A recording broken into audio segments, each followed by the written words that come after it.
போயிட்டு அவளோட கேபின்ல உட்கார போற ஆஃபீஸ்ல. அப்போ அவளோட ஹெட், நீ தயவு செஞ்சு உட்காராத, உனக்கு இன்னொன்று ஒரு வேலை வந்துருச்சு அப்படின்ட்டு சொல்றாரு. என்ன வேலைன்னு கேட்கும் போது, அந்த ஹாக்யூங் கொலை பண்ணிட்டான்னு சொல்லிட்டு அந்த சூக்கியூங் இருக்கால அவளோட ஃபேமிலி அவனை சூ பண்ணிட்டாங்களாம். கேட்ட ஹீரோயின், அதான் ஆல்ரெடி இன்வெஸ்டிகேஷன் போயிட்டு இருக்குல்ல, அப்போ கூட சூலாம் பண்ண முடியுமா அப்படின்ட்டு கேட்குறா. அதுக்கு அந்த ஹெட், ஒரு வேலை ப்ராசிக்யூஷன் சைடில் ரொம்ப ஸ்லோவாக இருக்குன்னு எரிச்சல் ஆகிட்டு இருக்கோம், அதனாலயா இருக்கும், சரி நீ எதுக்கும் அவங்க சைடு போயிட்டு லாயர் கிட்ட பேசிட்டு வந்துரு அப்படின்ட்டு சொல்றாரு. அது கேட்டவங்கள ஹீரோயின், சரி அந்த பொண்ணு சைடு லாயர் யாருன்னு கேட்கும் போது அட்டார்னி லீ தான் அப்படின்ட்டு சொன்னோன்னே ஹீரோயின் அப்படியே சைலண்டாகவே இருக்கா. அட்டார்னி லீயோட நம்பர் வேணா நான் தரேன் அப்படின்னு சொல்கிறான் அந்த ஹெட். அதுக்கு ஹீரோயின், அதெல்லாம் இல்லை, எங்கிட்டே இருக்கு, நான் போய் என்னன்னு பார்த்துக்கிறேன் அப்படின்னு அங்கேருந்து கிளம்பிடுறா. இன்வெஸ்டிகேஷன் போகிறதுக்கு முன்னாடி வீட்டுக்கு போயிட்டு அவனோட ஃப்ரெண்டை மீட் பண்ணுறான். அப்போ அந்த ஃப்ரெண்டு, நீ சொன்ன மாதிரியே நான் போலீஸில் சரண்டரும் ஆயிட்டேன், ப்ராசிக்யூட்டர் ஜோங்க என்கிட்ட கேள்விலாம் கேட்டார், அதுக்கும் நான் பதிலும் சொல்லிட்டேன், லைட் டிடெக்டர் டெஸ்ட்டும் பண்ணிட்டாங்க, எல்லாத்துலேயுமே நான் பாஸ் ஆகிட்டேன், அப்புறமாவும் நான் ஏன் ஜெயிலில் இருக்கேன் அப்படின்ட்டு கேட்குறான். அதுக்கு வீட்டுக்கு, இல்லை ப்ராசிக்யூட்டர் ஜோங்க எல்லா விஷயத்தையுமே கொஞ்சம் பொறுமையாக பண்ணுறாரு, ஆனால் நீ கவலையே படாத, யார் உன்னை நம்பலனாலும் நான் உன்னை நம்புகிறேன், ஆஃபீஸில் நான் நல்ல பெரிய ரேங்க்ல இருக்கேன், எப்படின்னா உனக்காக போராடி நான் உன்னை வெளியில் கூட்டிகிட்டு வந்துடுவேன் அப்படின்ட்டு சொல்கிறான். அது கேட்டு அந்த ஃப்ரெண்டும் அழுவ ஆரம்பிச்சிடுறான். அம்மா எப்படி இருக்காங்கன்னு அடுத்தது கேட்குறான். அது கூட்டக்கு, அம்மா எப்படியோ இருக்காங்க, உனக்காக தான் வெயிட் பண்ணிட்டு இருக்காங்க, நீ கவலைப்படாத, உன்னை வெளியில் எப்படின்னா நான் கூட்டிகிட்டு வந்துடுறேன்னு அங்கே ஊட்டக்கும் கண் கலங்க ஆரம்பிச்சிடுறான். ஹீரோவும் இன்வெஸ்டிகேட்டர் சோயும் ஒரு ஹோட்டல் உட்காந்து சாப்பிட்டுட்டு இருக்காங்க. அப்போ இன்வெஸ்டிகேட்டர் சோயி, ஊட்டக்கை பற்றி கேள்விப்பட்டியா, ட்ரைனிங்லே அவன் தான் நிறைய மார்க்ஸ்லாம் வாங்கியிருக்கான், நிறைய அவார்ட்ஸும் வாங்கியிருக்கான், முக்கியமாக பிரைம் மினிஸ்டர்கிட்ட இருந்து கூட டைரக்ட் அவார்டு வாங்கியிருக்கான், இப்போ தான் கொஞ்சம் நேரத்துக்கு முன்னாடி அவன்கிட்ட பேசியிருக்கேன், அப்போ எப்படி பேசுகிறான் அவன் எப்படி நான் பேச்சாலேயே நம்மளை கவுத்துருவான், அவன்கிட்ட இன்வெஸ்டிகேட் பண்ணும்போது கொஞ்சம் நம்ம பார்த்து தான் பண்ணணும், இல்லைனா அவன் கண்டிப்பாக நம்மளை ஜெயிச்சிருவான், நம்ம ஃபோக்கஸ்ஃபுல்லாக இன்வெஸ்டிகேஷனில் தான் இருக்கணும் அப்படின்ற விஷயத்த சொல்கிறான். ஹீரோ கொஞ்ச நேரம் யோசிக்கிறான். யோசிச்சுட்டு, சோய் ஒரு வேளை நான் இந்த விஷயத்த ஒழுங்காக பண்ணலை, இந்த கேஸை ஒழுங்காக பண்ணலை, நான் என்ன நடக்கும் அப்படின்ட்டு கேட்குறான். வேற என்ன, பெரிய பிரச்சனை தான் மாட்டுவ, என்ன இந்த வாட்டி சீஃப் மட்டும் உன்னை திட்ட மாட்டாரு, மொத்த நேஷனுமே உன்னை கண்டிப்பாக திட்டும், ஏன் கேட்குற, இந்த மாதிரி உனக்கு கான்ஃபிடண்ட்டாக இல்லையா அப்படின்ட்டு கேட்குறான். அதுக்கு ஹீரோ, கான்ஃபிடண்ட்லாம் இல்லாமல் இல்லை, இன்னொரு விஷயம் உங்ககிட்ட கேட்கலாமா அப்படின்னு ஒரு விஷயத்த கேட்குறான். ஹீரோ ஆஃபீஸ்க்கு நடந்து போகிறான். அப்போ வழி ஃபுல்லாகவே ஹீரோக்கு அகேன்ஸ்டாக பேனர்லாம் வச்சு சீக்கிரமாக இந்த கேஸை முடிங்கன்னு தான் இருக்காங்க. அப்படியே ஹீரோ அவங்கள எல்லாருமே கிராஸ் பண்ணிவிட்டு ஆஃபீஸ்க்கும் போயிட்டு ஷின்னு, அந்த ஹெட்டு, அப்புறம் அந்த லேடி, அந்த கண்ணாடி போட ப்ராசிக்யூட்டர்னு எல்லாரையுமே அவனோட இன்வெஸ்டிகேஷனுக்கு வர சொல்லி கூப்பிட்றான். எல்லாரும் இன்வெஸ்டிகேஷனுக்காக வெளியில் ரூமில் உட்காந்துருக்காங்க. ஊட்டுக்கு சீக்கிரமாகவே வந்துடுறான். ஹீரோவை இன்வெஸ்டிகேஷன் ஸ்டார்ட் பண்ண ஊட்டுக்கு கூட்டிகிட்டு போயிடுறான். அப்போ வெளியில் ஷின்னு, எப்படின்னா இந்த கேஸை ஜூங்க ஜெயிச்சே ஆகணும், அந்த ஊட்டக்கு சொல்கிறது எதையும் அவன் நம்பிடக்கூடாது அப்படின்னு சொல்கிறா. அந்த கண்ணாடி போட்ட ப்ராசிக்யூட்டரும், ஆமாம்மா எனக்கும் அதான் கொஞ்சம் டவுட்டாக இருக்குது, என்னதான் இருந்தாலும் நம்ம ஜூனியரில் ப்ராசிக்யூட்டர் ஜூங்கு, இந்த கேஸ் கொஞ்சம் பெரிய விஷயந்தான் அப்படின்ட்டு சொல்கிறான்.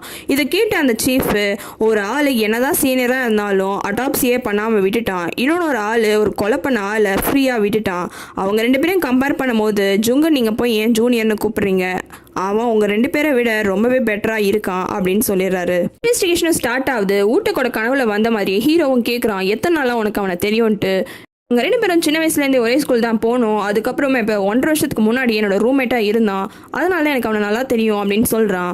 ஹீரோ அடுத்தது, சரி ஃபர்ஸ்ட் டைம் இந்த விஷயத்தை நீங்கள் டிவியில் பார்த்தும் போது அவன் தான் கொலை பண்ணான்னு நினச்சிங்களா அப்படின்ட்டு கேட்குறான். அதுக்கு ஊட்டக்கு ஆமான்னு சொல்கிறான். ஹீரோ அடுத்தது, சரி ஏன் அப்படி நினச்சிங்கன்னு கேட்குறான். நான் டிவியில் அந்த செக்யூரிட்டி ஃபுட்டேஜஸ் எல்லாத்துலேயுமே பார்த்தேன், அதில் இருந்தது ஹாக்கியூங் தான், அதனால தான் எனக்கு அப்படி தோணுது, நீங்கள் கூட சொல்லுங்கள் அதில் இருந்தது எல்லாமே ஹாக்கியூங் தானே அப்படின்ட்டு கேட்குறான். அதுக்கு ஹீரோவும், ஆமாம் நாங்கள் எல்லா செக்யூரிட்டி ஃபுட்டேஜஸ்லையும் பார்த்துட்டோம், எல்லாத்துலேயுமே இருந்த ஒரே ஆள் ஹாக்கியூங் மட்டும்தான். கேட்ட ஊட்டுக்கு, அதே தான் நானும் கேள்விப்பட்டேன், அதனால தான் ஹாக்கியூங் தான் இதை தப்பு பண்ணியிருப்பான்னு சொல்லிட்டு தப்பாக புரிஞ்சுக்கிட்டேன் அப்படின்ட்டு சொல்கிறான். உடனே ஹீரோ, நீ எப்படி இதை தப்புன்னு புரிஞ்சுக்கிட்ட, இது ஒரு ஆக்சிடெண்ட்டாக கூட இருக்கலாம்ல, ஒருவேளை அவனே தெரியாமல் அவளை கொலை பண்ணிட்டு குளிச்சுட்டு பொறுமையாக கூட வீட்டை விட்டு காலி பண்ணி போயிருந்துருக்கலாம் அப்படின்ட்டு சொல்கிறான். இதுக்கு உடனே ஊட்டுக்கு, இது உங்களோட அசம்ஷனை எப்பவுமே எவிடன்ஸாக எடுத்துகிட்டு போக முடியாது அப்படின்னு சொல்லி லாக் பண்ணிடுறான். உடனே சோயி, சரி அந்த டிராயிங் பிளட்ல இருக்கல, அதை நீ எப்படி எக்ஸ்பிளைன் பண்ணுற, ஓகேங்க அதை பற்றி என்ன சொன்னான் அப்படின்ட்டு கேட்குறான். அதுக்கு ஊட்டக்கு யோசிச்சுட்டு, இல்லை அவன் அதை பற்றி எதுவுமே சொல்லலை, அவன் எதையும் வரையலைன்னு சொன்னான் அப்படின்ட்டு சொல்கிறான். உடனே ஹீரோ, எப்படின்னாலும் அவன் அதை வரையலைன்றத ப்ரூவ் பண்ணல, அப்போ தான் அவன் நிரபராதின்னு என்னால் சொல்ல முடியும் அப்படின்ட்டு கேட்குறான். அதுக்கு உடனே ஊட்டக்கு, முதல்ல அவன் தான் அந்த டிராயிங்கை வரைஞ்சாங்கன்னு நீங்கள் ப்ரூவ் பண்ணாதானே அவன் மேலே கேஸ் போட முடியும் அப்படின்ட்டு கேட்குறான். ஹீரோக்கு என்ன பதில் சொல்கிறதுன்னு தெரியல, அப்படியே சைலண்ட் ஆயிடுறான். உடனே ஊட்டக்கு அடுத்தது, சரி முதல்ல அவன் எதை வச்சு அதை வரைஞ்சானாச்சும் உங்களுக்கு தெரியுமா, அது எதுவுமே தெரியாம எப்படி அப்படின்ட்டு கேட்குறான். உடனே சோயி, இங்க பாரு, அந்த டைம்ல ஹாக்கிங் மட்டும்தான் வீட்டுக்குள்ள போயிருக்கான், வெளியிலயும் வந்திருக்கான். அப்ப அவனை தவிர வேற என்ன உனக்கு எவிடன்ஸ் தேவை, அவன் தான் கண்டிப்பா பண்ணியிருப்பான், எதனா டூலையும் யூஸ் பண்ணியிருப்பான் அப்படின்ட்டு சொல்றான். உடனே அதுக்கு ஊட்டக்கு என்ன டூலு அப்படின்ட்டு கேட்குறான். உடனே சோயி, இங்க பாரு, எங்க கிட்டலாம் விளையாடாத, எங்களுக்கு அந்த டூல்லாம் என்னன்னு தெரியாது, அதனால தான் நான் டூல்னு சொல்லிட்டு இருக்கேன் அப்படின்னு சொல்றான். சோய் இப்படி சொன்னது கேட்ட ஊட்டக்கு, அது எப்படி நீங்க டூல்னு மட்டும் சொல்வீங்க, அது என்ன டூல்னு தெரிஞ்சாதானே உங்களுக்கு அவன் மேல சார்ஜ் போட முடியும், நீங்க எந்த விஷயத்துமே தெளிவா மென்ஷன் பண்ணலன்னா அப்புறம் எப்படி கேஸ் தள்ளுபடி தான் ஆயிடும் அப்படின்ட்டு சொல்றான். இது எல்லாத்தையுமே இவங்க எல்லாருமே டீமா கவனிச்சிருப்பாங்க. அந்த ஹெட் யார், அந்த போலீஸ்காரன், போலீஸ் வேலையை விட ஒரு அட்டார்னி வேலையை சூப்பரா பண்றானே அப்படின்னு சொல்றாரு. உடனே, நான் தான் சொன்னேன்ல பாருங்க, அவன் ப்ராசிக்யூட்டர் ஜுங்கோட வாயே அடிச்சிட்டான் அப்படின்ட்டு சொல்றா. இப்போ ஜுங்கு ஆக்சுவலா ஏன் அவன் கொலை பண்ணல, நான் வீட்டை விட்டு ஓடி போனான்ற விஷயத்த கேட்கணும் அப்படின்னு அந்த கண்ணாடி போட்ட ப்ராசிக்யூட்டர் சொல்றாரு. அவர் சொன்ன அடுத்த செகண்டே ஹீரோவும் அதே கேள்வியை ஊட்டக்கிட்ட கேட்குறான். அதுக்கு ஊட்டக்கு, அவன் தப்பு பண்ணலன்னு தெரிஞ்சு இன்னசென்ட்டா இருக்கான்னு தெரிஞ்சும் நீங்க அவனை ஃபாலோ பண்ணிட்டு போகலையா, அவன் செய்யாத தப்புக்கு அவன் ஜெயிலுக்கு போயிடுவான்ற பயத்தினால தான் அவன் ஓடி போயிட்டான் அப்படின்ற விஷயத்த சொல்றான்.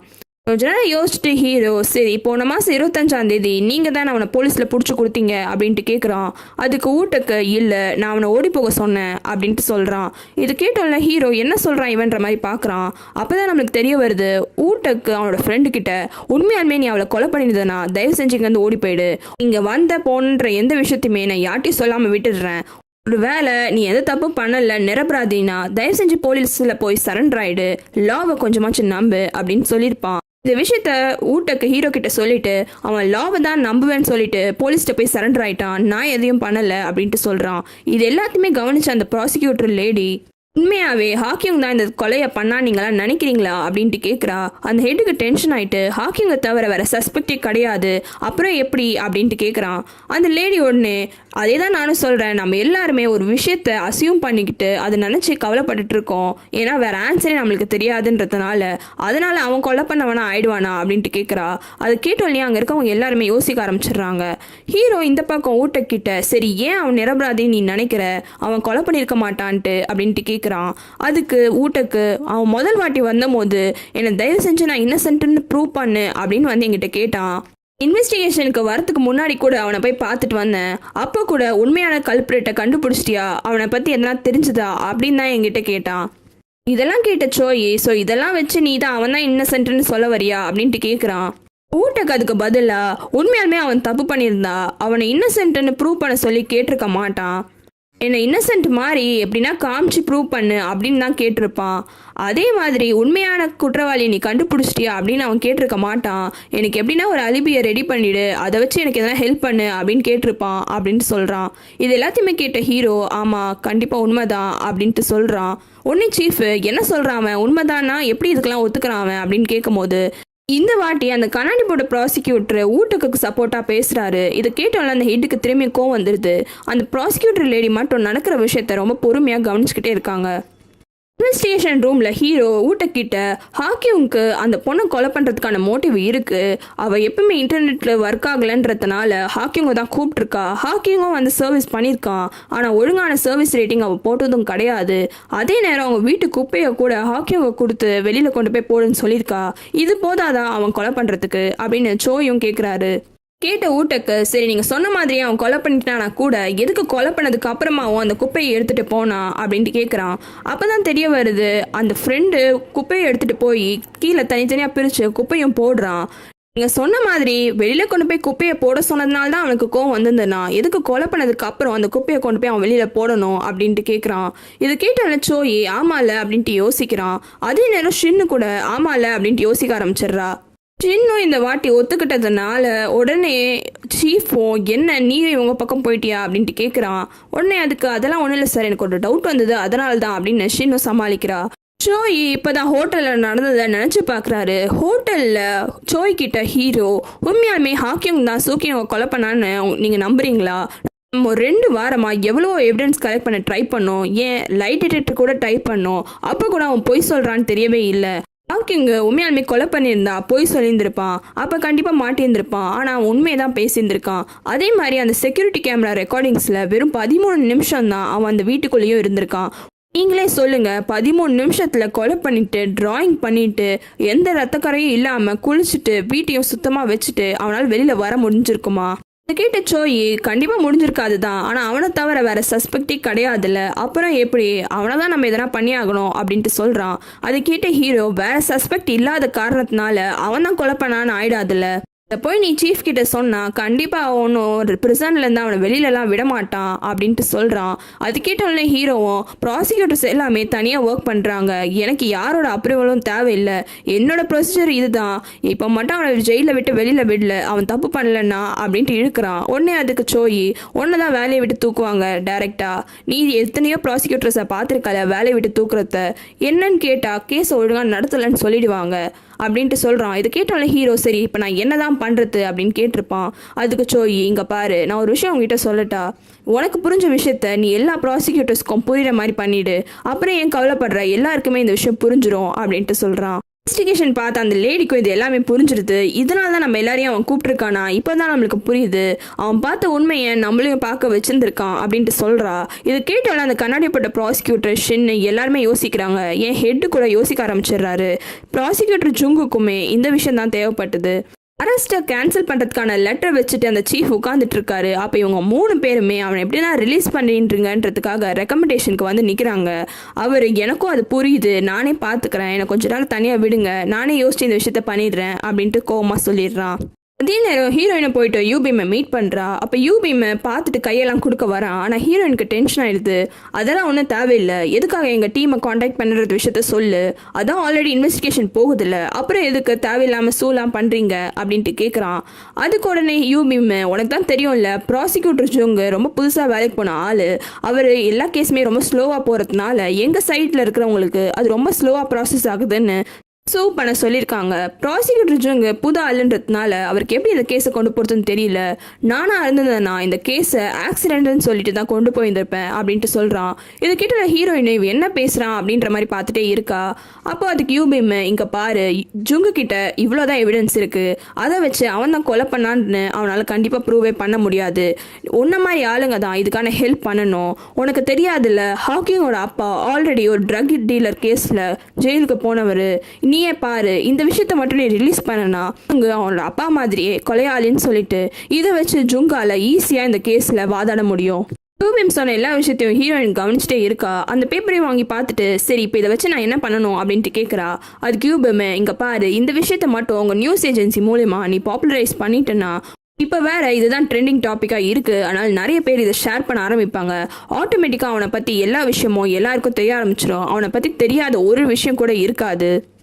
இதுலேருந்து நிறைய விஷயங்கள் ஜுங்குக்கு ஹெல்ப்ஃபுல்லாக கிடைக்கும், கண்டிப்பாக ஜுங்கால ஈஸியாக அவன் தான் கொலை பண்ணான்னு ப்ரூவ் பண்ண முடியும் அப்படின்னு சொல்கிறான். இதை கிட்ட ஹீரோயின் நீ சொல்கிறத பார்த்தா நாங்கள் தேவையில்லாமல் மேனிப்புலேட் பண்ணுற மாதிரி இருக்கே அப்படின்ட்டு கேட்குறா.